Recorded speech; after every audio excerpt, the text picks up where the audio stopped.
Welcome, everyone. Thank you so much for being here and sharing part of your night with us to talk about a topic that I know is near and dear to all of our hearts, parking and parking reform and transportation demand management in the city of San Jose.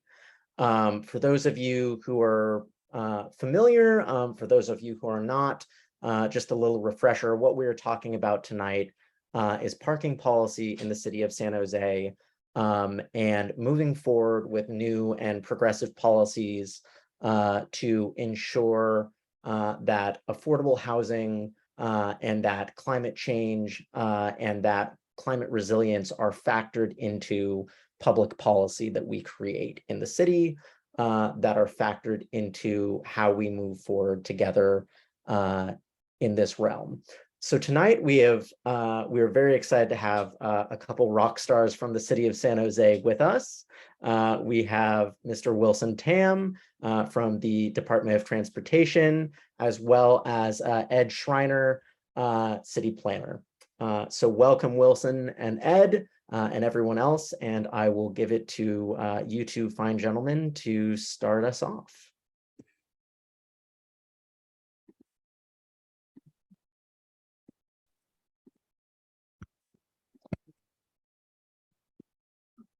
All right, thanks. Again, my name's Ed Schreiner. Thanks for the introduction. I'm a planner work for the City of San Jose Planning Department in conjunction with Climate Smart San Jose. And we are going to be talking to you this evening about parking and transportation demand management policies and a ordinance update that goes along with that. And if anyone was at the Planning Commission from last June, this will be somewhat of a repeat, so apologies for that, but we're trying to make sure that everyone here gets a good background on what we're proposing. So basically back in June, we took a proposal and a few alternatives to the City Council regarding implementing, or I should say removing minimum parking requirements from the City of San Jose, and then implementing transportation demand requirements throughout the city. And at that point, all City Council members who were present unanimously recommended that we should move forward with removing the mandatory minimum parking requirements for new developments in the city. And however, I just want to note that we are not, on the forefront of doing this. There's been, 50 plus cities and jurisdictions throughout the US that have already undertaken similar proposals, whether it's citywide like we are proposing, or sometimes it's been in a more specified area, such as a downtown or a transit-oriented region. And obviously there's even just in the Bay Area, there's been about a half dozen jurisdictions that have done something similar. So basically what City Council wanted to recommend that we do is to make sure that new developments in the city of San Jose make it easier for people to use means of transportation other than driving alone in their vehicle, whether that's walking, biking, taking transit, or even doing things like van pools or carpools. And basically there's two major prongs to this proposal. One is to eliminate the mandatory parking minimum citywide, and that does have a few small exceptions, mainly around the Diridon station area for specific office uses. And then the other part is to implement transportation demand management requirements for new development citywide. So just if you're unfamiliar with the concept of minimum parking requirements, the way the code is, or our zoning code is today, basically any land use development proposed in the city has a mandatory specified minimum amount of off-street parking that must be built along with whatever building or use is being proposed. Whether that's a residence, whether that's a store, whether that's an office building or a school. And again, these requirements are called parking minimums. And basically the idea behind them is that they're created so that the supply of parking will always exceed the demand for parking. And this results in pretty much, there almost always being empty spaces. And this concept's not unique to San Jose. The requirement for parking minimums is fairly universal to most municipalities through the United States, starting in the 1950s through today. The parking requirements that we currently have are largely unchanged from when they were established in 1965 for nearly all uses. So, what are we, 60 years late, almost 60 years later, it's a good time to take a look at this and analyze whether it's worth, changing and trying to analyze this through another direction. Again, maybe to the layperson, having a minimum parking requirement, it might seem like something that makes sense, but there are kind of issues with that. It's basically the fact that by establishing a parking minimum, you're assuming that a single person in their automobile is the only way to get from point A to point B. It basically designates that there's a space for every single person who comes to a site. And as a result, we get cities that are built for cars rather than for people. This is an example up near the kind of North San Jose Milpitas border, where you see just endless expanses of parking lots with small buildings interspersed throughout them, resulting in basically significant distances between the buildings. So we're going to look at some of the problems that these minimum parking policies create, and we're going to kind of look at through this through different personas in kind of 4 different lenses. Basically, kind of climate change, choice, and traffic congestion, business flexibility, land space and ecology, and then housing affordability. All right, so we're just going to give you kind of five examples of personas for, City of San Jose residents, a renter, a homeowner, an employer, a developer, and a city staff person. So first, focusing on climate choice and traffic. Again, in most places in San Jose, the concept is, hey, there's free and available parking. And you think, okay, it's free to me when I'm driving there. And it appears free. It's not, but it really isn't quite free. However, all this available parking creates an incentive for people to drive more.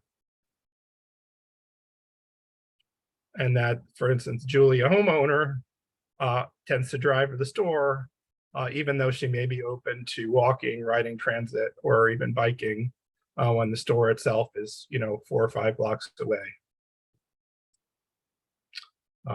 So many people in San Jose are making similar decisions. Often unconsciously, they just see a prevalence of parking available and think, okay, hey, I'll just drive there. And as a result, as everyone's driving, that creates traffic and congestion. And it's back. We had a year or 2 respite from congestion, but it's definitely back.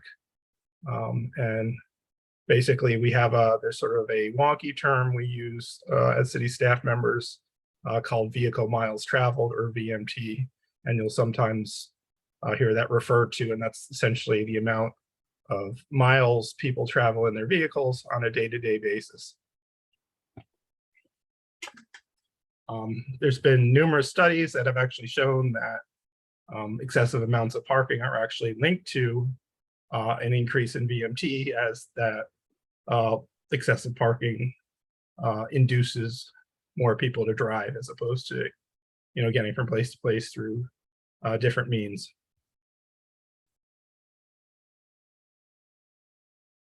And of course, all this driving results in greenhouse gas emissions from our motorized vehicles.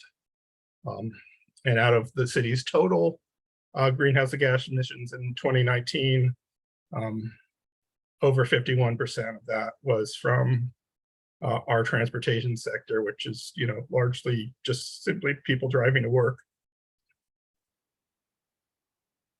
So this would be a challenge for Angel, a city staff person who is working with the city to try to make the city carbon neutral by 2030, which was a resolution adopted by the San Jose City Council in fall of last year.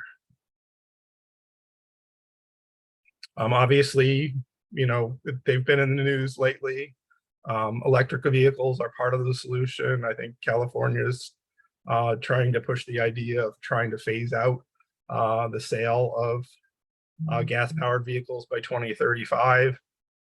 So, I mean, certainly for greenhouse gas emissions, that can make a difference. However, that's only part of the solution. EVs still contribute to traffic congestion, and they take up the same amount of space as conventional cars.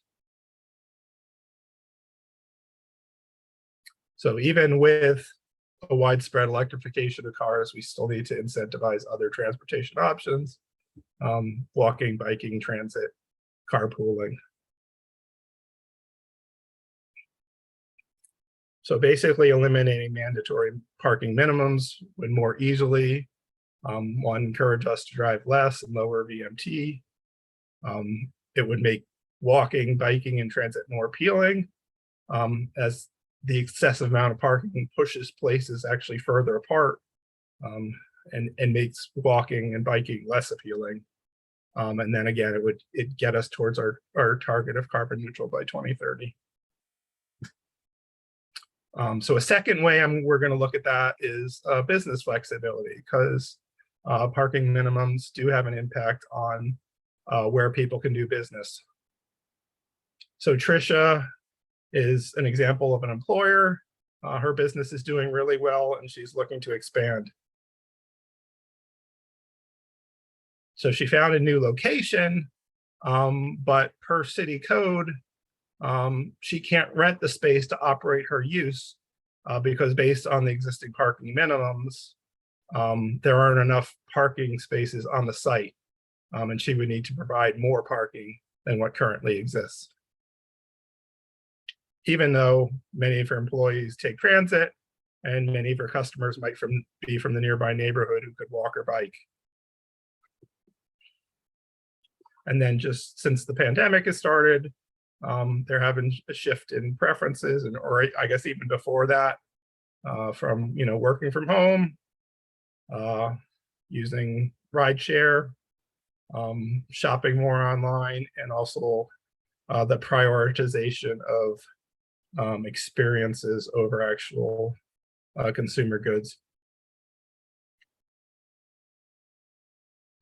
So Tricia, the business owner, sees a trend in this, the idea that people may be more interested in a gathering space than a place to get consumer goods. And she wants to convert her rear parking lot into a pop-up event space that might have food trucks or other music or other kind of cultural events. But again, she can't do that because that space needs to be kept open to meet the parking minimum requirements. Theoretically, by eliminating the minimum parking requirements, that would give her an opportunity to both, open her new business area with no restrictions, and also be able to more make better use of her parking lot for doing other events. So thirdly, we'll look at just how parking kind of affects us from kind of an aesthetics, land use, and ecology aspect.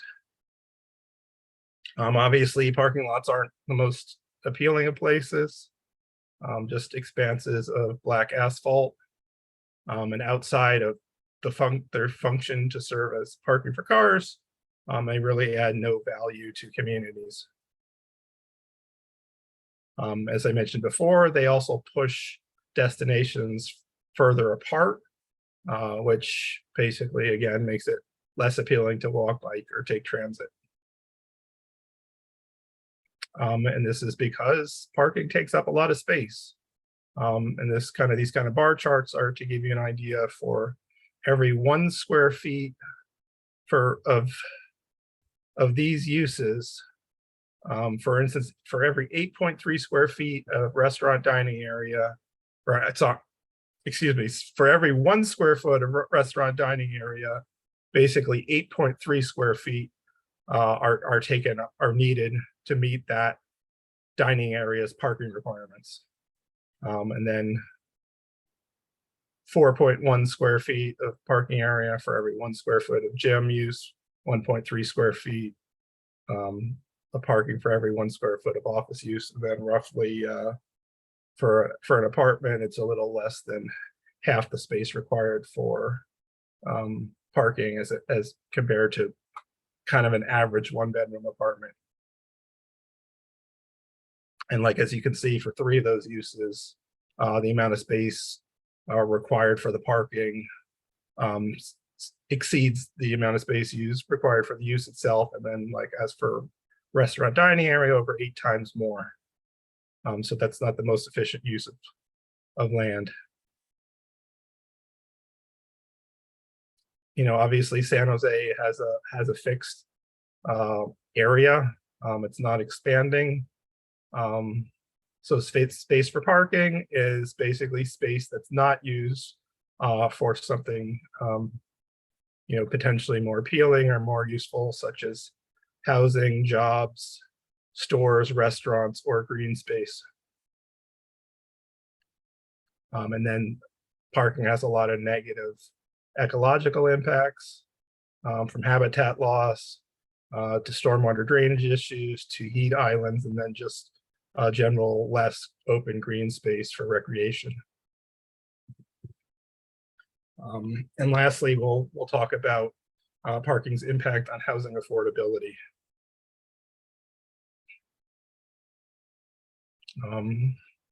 You probably don't really consider it, but parking is very expensive to build and maintain.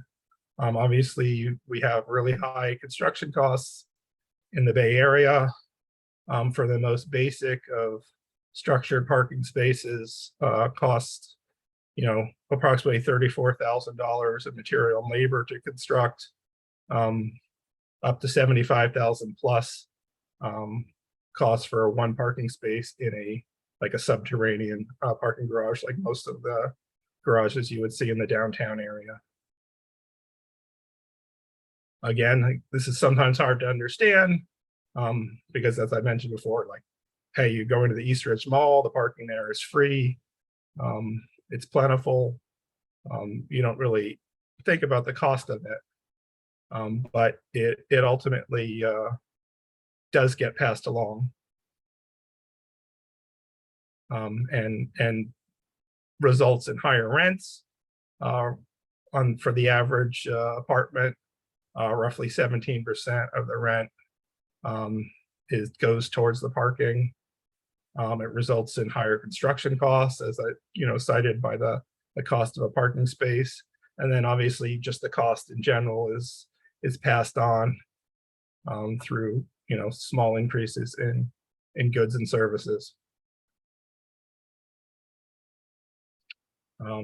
There are many people in San Jose who don't need car parking. Numerous people choose to lead a car-free lifestyle, either by choice or because of some other reason. So the fact that we're, setting aside and requiring all this parking creates somewhat of an inequitable situation.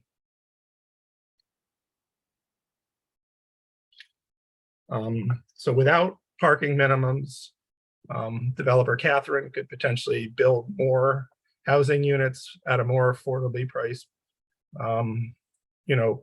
price level, if she doesn't have to build as many as the current minimum parking requirements require.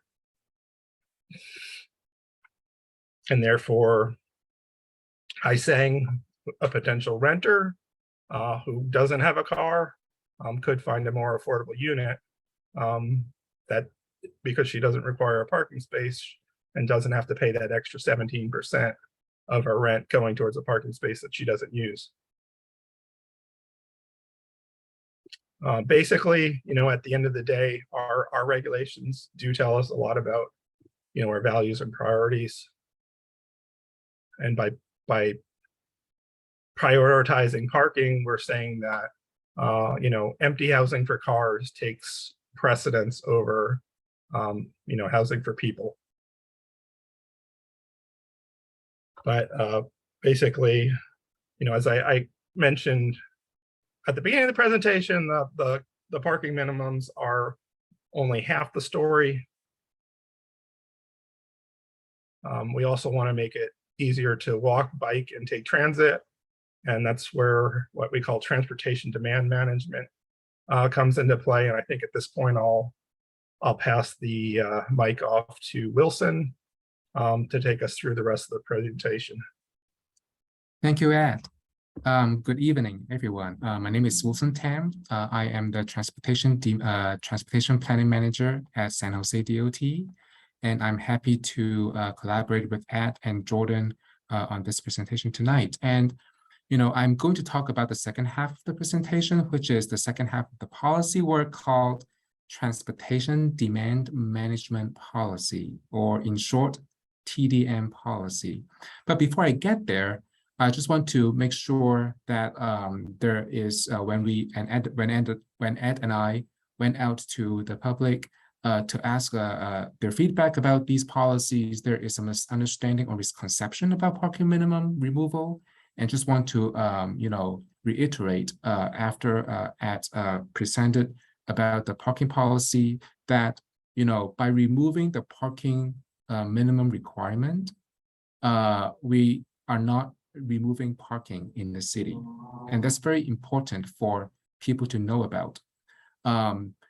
As Ed said, this is a 60-year-old policy that says if a development wants to build in the city, they have to build certain amount of parking spaces. And history has told us that, the developers over time has been overbuilding parking.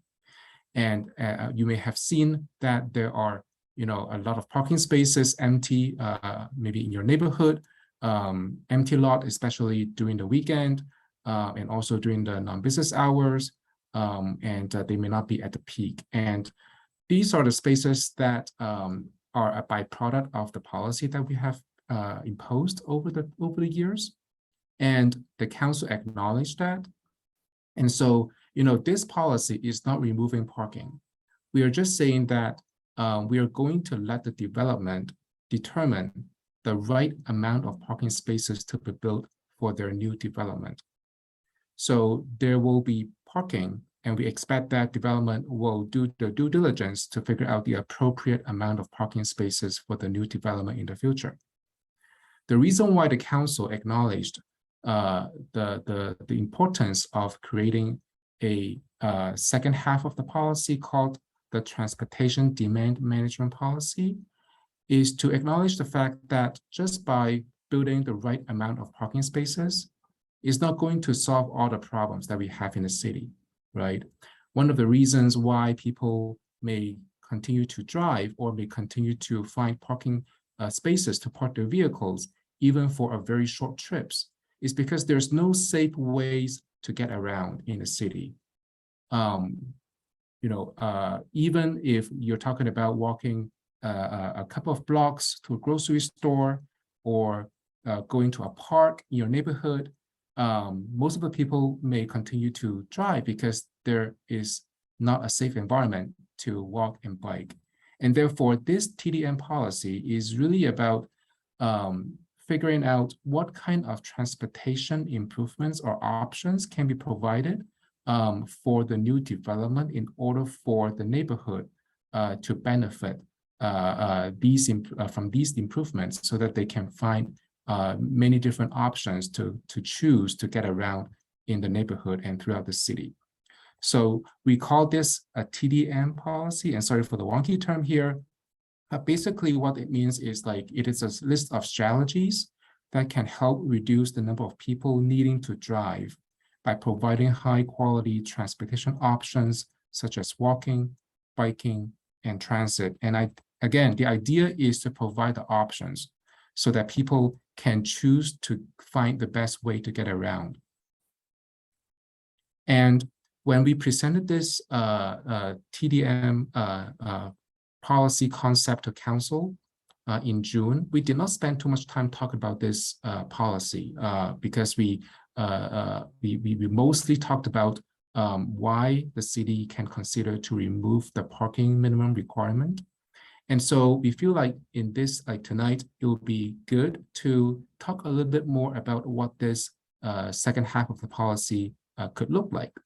So what I'm showing here on the screen is a list of transportation options that a development can consider to build or provide to meet the TDM policy requirements. This list of transportation options are broken into or grouped into 4 different categories. Starting on the left side is land use, which is, in this case, we are talking about affordable housing. So if a development wants to provide or meet their TDM requirement, they can do so by providing more affordable housing for the site. And in doing so, obviously, it will bring or improve the affordability of housing in the neighborhood, allowing more people to be able to afford a place to live. The second category is called street improvements. And as I said earlier, in order for people to consider viable options to travel around, we need to make the places safe to walk, bike, and get around. And so things such as like improved crosswalks, street lighting, street trees, bus stop improvements, wayfinding, separated bikeways, these are the things that the city have been doing over the years, but we have not been doing this fast enough. And so we feel that like if a development wants to build in a city, in a certain areas, they can perhaps help contribute towards these street infrastructure improvements. The third category is called parking. And we're not talking about imposing a parking minimum again here, right? But this is about how to take or optimize the parking spaces that a development can provide. If they intend to build certain amount of parking spaces to meet the parking demand in the neighborhood, is there an opportunity to share parking with an adjacent building? So that, for example, if there are 2 office buildings, or if there's a shopping mall next to an office building, but then during the course of the day, most likely the parking spaces can be occupied by the workers. But during the nighttime, when people are going out to dine and shop in the area, they can also use the same space for that matter. So there are shared parking opportunities that the development can consider. They can also consider to unbundle parking, meaning that they will separate the parking spaces from the lease, so that for those who may not own a car, they may decide not to purchase the parking space. And studies have found that by separating the parking spaces from the lease, the renters may be able to benefit roughly 17% reduction in their lease. So again, it's more about like providing affordability of housing in the area as well. The last category here is called programmatic measures. And so basically is about providing more affordable transportation to get around. I'm listing a list of potential programmatic measures such as providing free or subsidized transit passes, providing bike share so that you don't have to own a bike in order to get around in a bike. You can pick up one of the bike share stations nearby the development site and get around, and could be for free too, if the development choose to do so to meet the TDM requirement, right? The list goes on. And so this gives us an idea about like, these are the transportation demand management options that a development can choose to provide to their future tenants. And some of the benefits or improvements here can also be benefited by the community at large. For example, street improvements are certainly everybody can enjoy. And so this is the, kind of like trying to understand the fact that like by building the right amount of parking spaces is not enough to address all the issues that the development and the surrounding community would be facing. So the next slide here is just to give a little snapshot about the process, about like, it sounds good, but how does it really work in the city, right? So just to make it a little simple to explain, we are presented this in like a three-step process here, starting with number one on the left, second, and then third step. So let's say if a development calls the city, hey, we want to build in a city at a certain development site, right? What should we do? City staff would then say, we would like to provide you a menu of options. And the screen or the slide that you just saw previously is a snapshot of the menu of options that we will be providing to the new development. And we will say that these options are meant to make it easier for your future tenants and the surrounding neighborhood to walk, bike, and take transit easily and comfortably. So what a developer like Catherine needs to do is to, okay, this is the list given to us. Then how can I choose, what kind of measures can I choose in order from the menu in order to meet the city's TDM requirement? By requirement, the city devises a simple system called the TDM point target.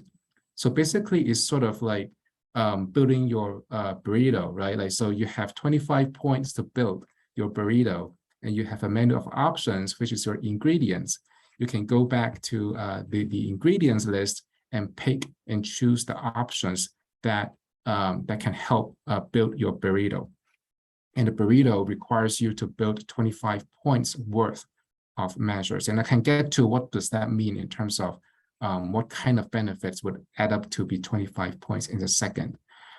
But the process here is that once a development chooses a combination of options to meet the 25 points target, then the city will monitor the development over time on an annual basis to make sure that the measures or the options that are provided, that are chosen by the development, will be given to their future tenants, or at least like they will be constructed before their buildings are built. And we will monitor that on an annual basis so that future tenants or renters such as Hassan and homeowner Julie would then be able to benefit the measures that are chosen by the development. So we know that like the city is growing at a fast pace. So today we have about 1 million population in the city, and we expect that in 20 years, as a lot of like transportation infrastructure got built, such as like BART going to San Jose, and then the Diridon station is going to be upgraded, bring in electrified trains and etc. We're going to invite more people to San Jose. And so we need to create a sustainable system in order to meet the future needs. And therefore, the genesis of this TDM policy is to create the environment to accommodate the growth and also fulfilling or meeting the demand of transportation demand of the people. And TDM means, more customers and more employees and neighbors and all the great things that come along with the growth. And, without negatively impacting on traffic and obviously parking.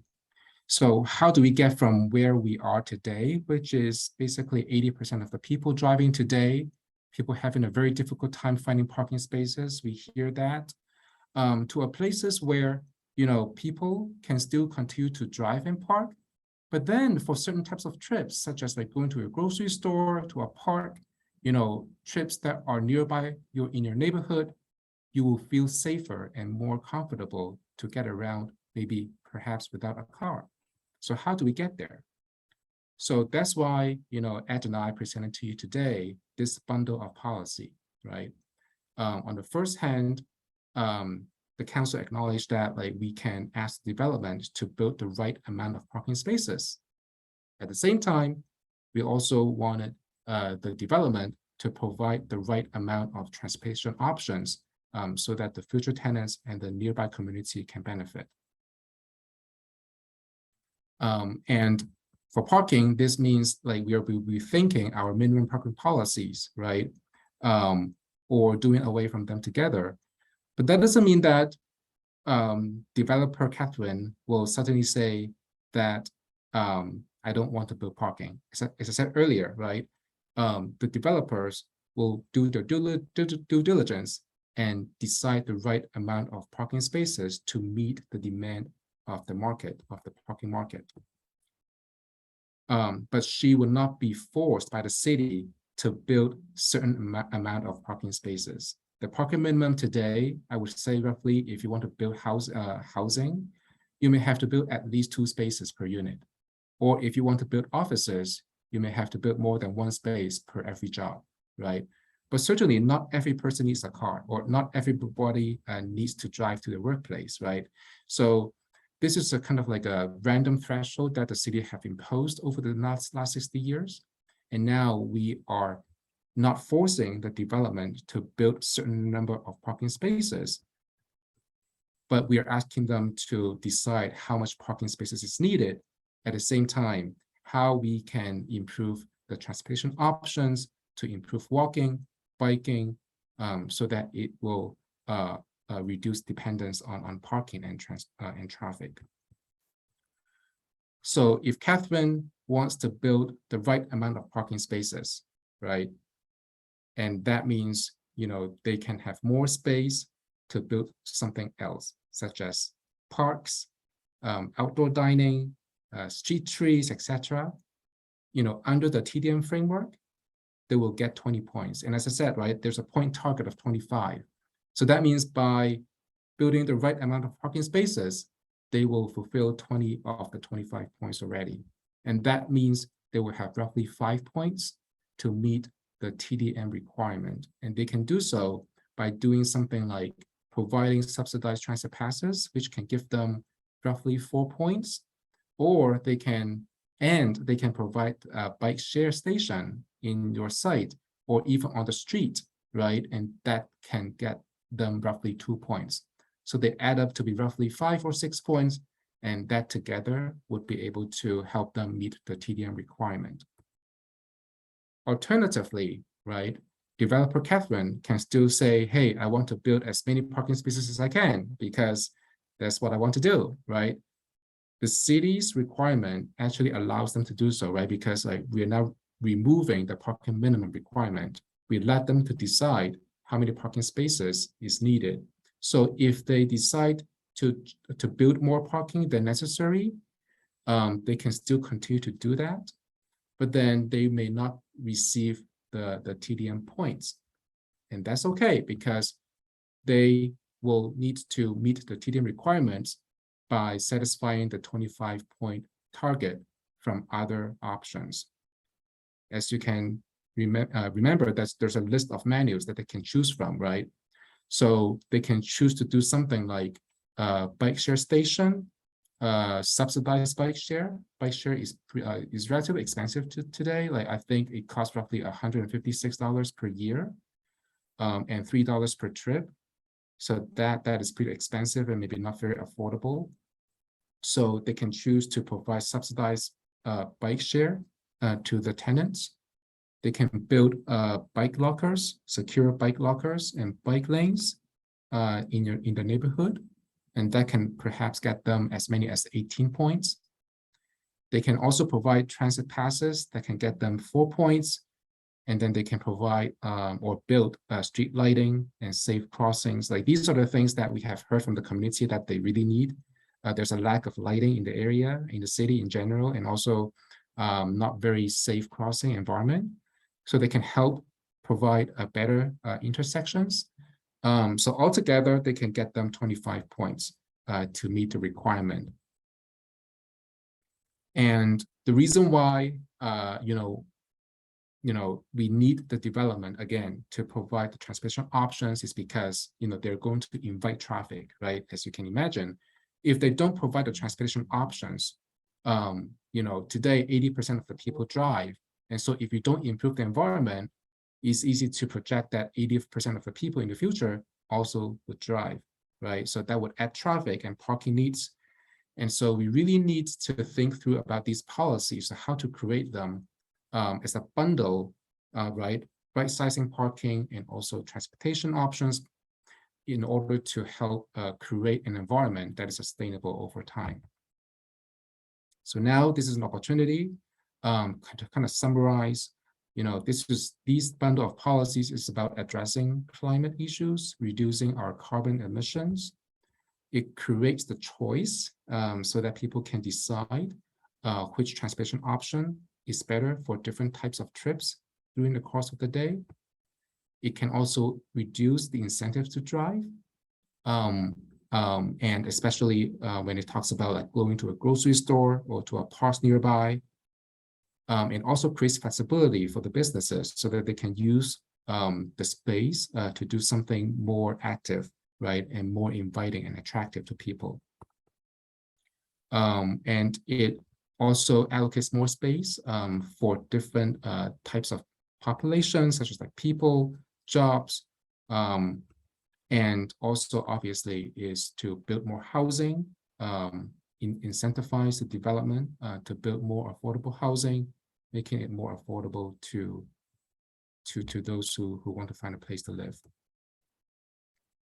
So as Ed said earlier in the presentation, we presented this bundle of policies to Council in June. This is part of the American Cities Climate Challenge that the city is a part of.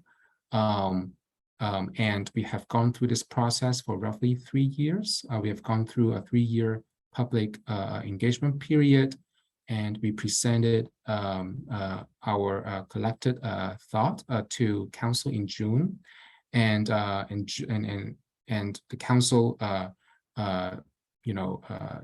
unanimously approved the direction to pursue this bundle of policy. And Ed and I would like to present to you today because we are in the process of figuring out what kind of like process does it require for the TDM policy, and so that's why we are presenting to you this parking removal and also this TDM policy in order to get your thought about what is the appropriate framework for the TDM policy, so that we are able to effectuate that coming in November, when we would be, or end of the year, when we would be presenting the actual policy for Council to consider. Again, I think we would stop on this last slide. This is a summary of the bundle of policies that we are presenting to you today. On one hand, we have the parking removal policy saying the city would eliminate the mandatory parking minimum requirement for new development citywide, with a few exceptions in the downtown area. On the other hand, the city is going to devise what we call the transportation demand management policy for new development. And this policy again is about is about requiring the development to think about a transportation improvements to accompany with their development applications. May I stop here and turn it back to Ed to talk about the remaining process and kind of like the overall timeline of the effort. Yep, go ahead. Thanks so much, Wilson. Go ahead, Ed. Sure. So just to give everyone an idea of where we are, I've actually been working on this since 2019, but kind of the timeline of the most recent events, a little over a year ago, the Diridon Station Area Plan and the Google Downtown West project was approved by City Council. That was followed up in August with the City Council study session on parking and TDM. And we went just this past June, we went to Planning Commission and City Council to get a specific direction on what policies we should choose when we were drafting the ordinance. And the intention is now to get this ordinance to City Council by the end of the year. So we're just trying to gather, last amounts of information from the community, as we finalize this policy and ordinance. Fantastic. Well, thank you so much to Ed and Wilson, our policy gurus from the City of San Jose. Appreciate both of you being here tonight to share your insights with the community. And thank you to everyone for being here with us. Certainly, parking policy is maybe not the most scintillating topic in the world, but it's deeply important to the fabric and the makeup of the city. And so we appreciate all of you being here with us. We are going to have a Q&A section now for anyone who has questions. I know I saw one or two pop up in the chat, and we will go to first Ben's question in the chat, which was around the point system. I think, Wilson, this one's probably for you. And Ben's question was, will it be, a 1-to-1 ratio for each of the TDM measures, or will the points be awarded, based on a system of effectiveness? And so if you wouldn't mind giving us just a quick answer on that, Wilson, that would be great. That's a great question, Ben. I'm glad you asked that question because we have actually gone through quite a bit of brainstorming and brain power sections to figure out like how to allocate points for different kinds of measures here. So, it's a combination of effectiveness and cost, because we want to make sure that these strategies are effective in reducing dependence on automobile and being able to provide the options in transit, biking, walking, and scootering.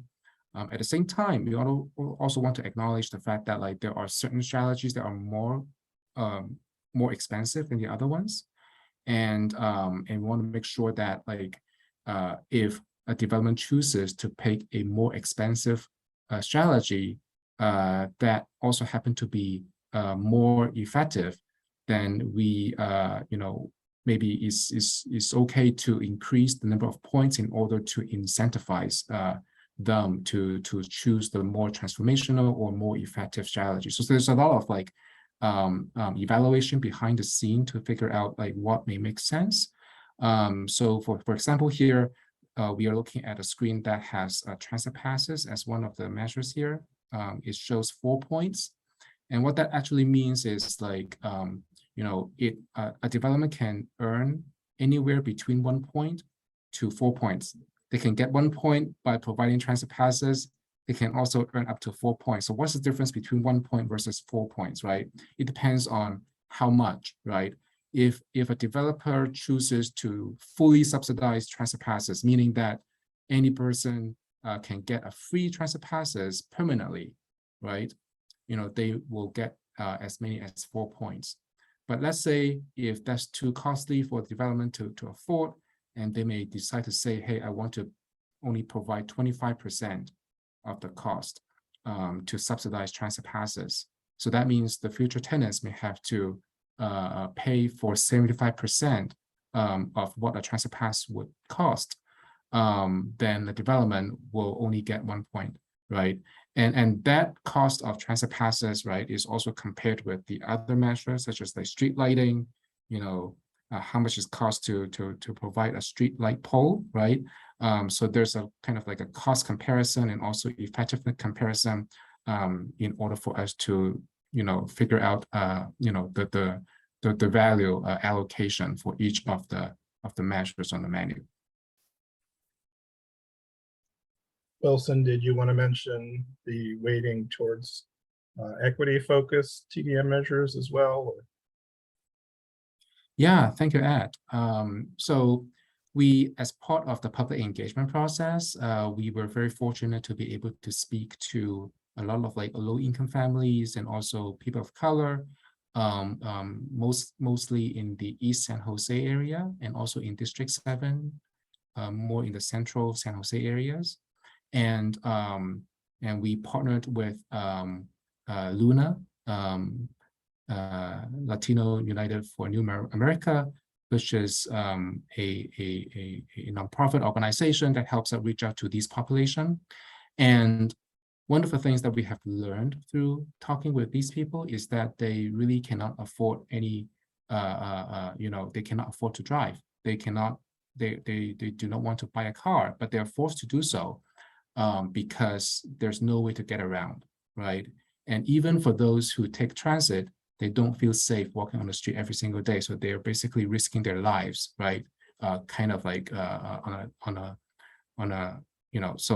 so what we have learned through this process is to create what we call the equity measures. Is like, are there any measures that we can include in this menu that can allow a development to help the low-income families that are living currently around the new development site.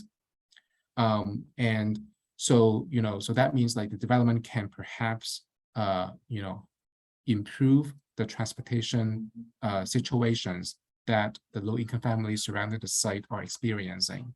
Sorry about the background noise.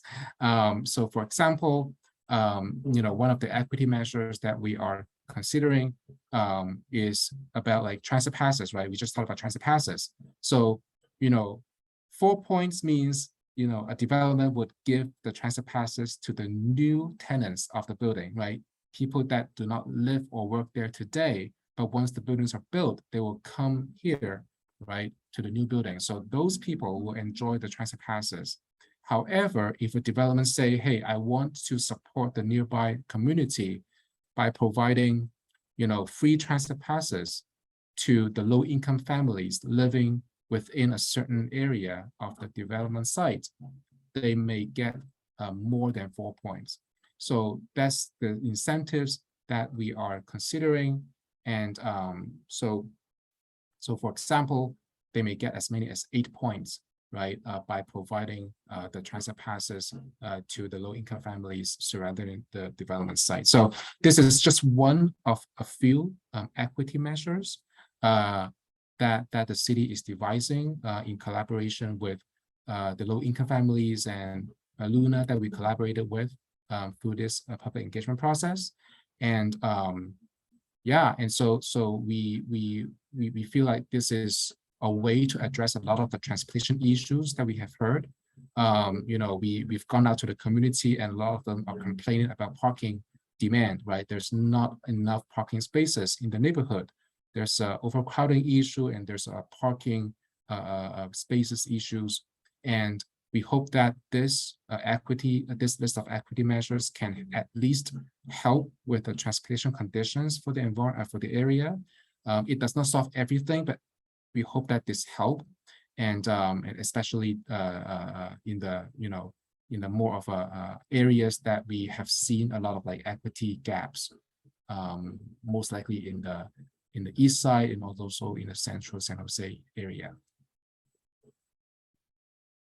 Awesome. Thank you for that robust answer, Wilson. I think that was helpful.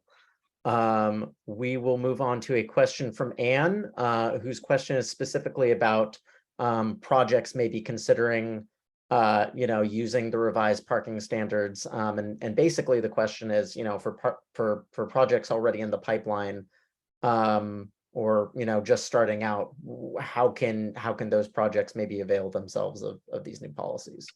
Right. Okay. I'll try to anticipate or guess what specifically you're asking, Right. Anne. And you can, if I'm not answering a question, feel free to chime in. But basically, we expect or anticipate that this ordinance will actually go into effect probably in mid-January of 2023. So theoretically, any project that is submitted prior to that and is deemed to be a complete submittal by the city would basically be subject to review under the old standards. However, we would allow them the option to opt in to the new standards if they so chose. I'm not sure if that's what you were asking, or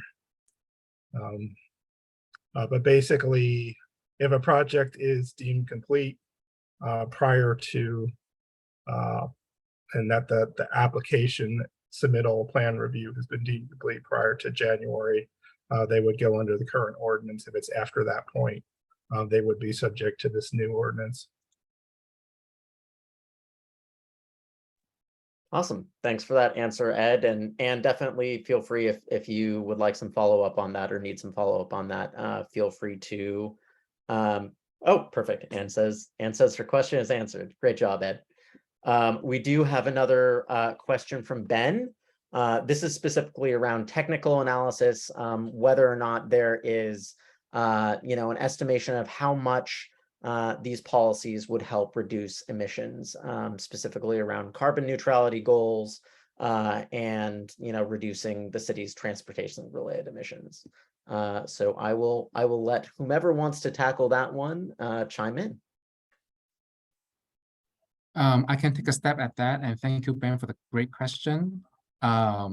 This is exactly one of the first steps as we started devising this policy, is to figure out like what are our goals, right, and how this policy can help address or achieve that goal. And so the short answer to that is like there is a technical analysis that we have done, and that's how we derive the 25 points. 25 points to the sorry for the wonkiness here, is equivalent to roughly 25% reduction in vehicle miles traveled, which is a measurement of how many miles of vehicle trips would one person drive in a day.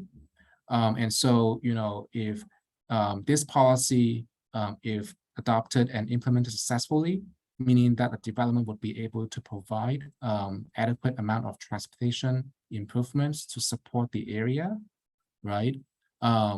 Then there would be roughly 25% reduction in VMT, or greenhouse gas emissions, in equivalent terms. We feel like this policy is important because today we have, you may have heard about, a state law like California Environmental Quality Act, or CEQA. The city has a CEQA policy for transportation, right? But then the state law can only get us somewhere. It's not enough for us to achieve the carbon neutrality goal. And so this TDM policy is going to help complement the CEQA process or the state process in order to find additional transportation options to support the area. So I hope that answered your question from the non-technical way, but we're happy to share any numbers behind the scene if you would like to learn more. Awesome. Thanks, Wilson. I think we all found that helpful. Oh yeah, and as Kendra, thank you for being here. Kendra from Transform has linked, for those familiar with it, Transform's Green Trip Connect tool, which is helpful at showing those kind of analyses as well. Do folks have any more questions for our two wonderful panelists here?